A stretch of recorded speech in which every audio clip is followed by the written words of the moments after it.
Russian President Vladimir Putin has hosted a ceremony to formally annex 4 regions of Ukraine. It comes after a referendum in what the Kremlin says is a process to protect Russian natives in the region, which has been denounced as a sham by the West. Sky News reporter Diana Magnez has the latest from Moscow's Red Square.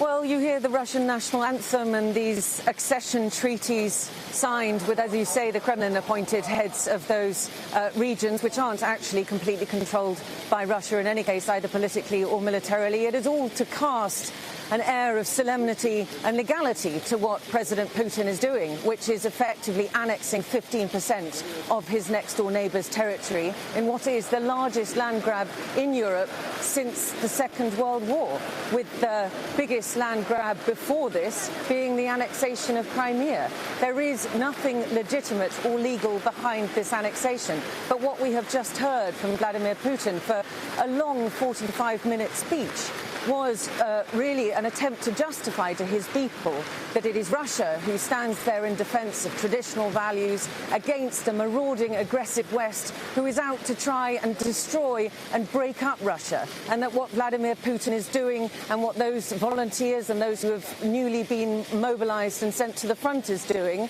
is trying to defend the motherland and the historic unity of Russia against a deceptive and marauding West. And he repeated some familiar themes that we've heard from him about the sort of moral decadence of the West, how they were attacking basic values like the family. He said, do we want here in Russia a father and a mother to be replaced by parent number 1 and parent number 2? He talked all about how Russia was defending freedom and people's sovereignty. But I've been in this country for a very long time. I have watched how the state has gradually infringed on people's rights, on the freedom of the press, on the freedom of speech, how it has arrested hundreds, thousands of people who have gone out to protest against this regime. And we are now seeing hundreds of thousands of people also leave across the land borders as fast as they can to avoid partial mobilisation. So it is pretty rich to hear him defend freedoms, given the fact that his people are literally voting with their feet.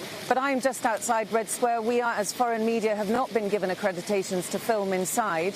And we do expect him to come out to a concert which is due to begin in a couple of hours and probably address the people, as that message will have been broadcast across the nation, justifying what Russia has just done. As I said, the largest land grab in Europe since World War II.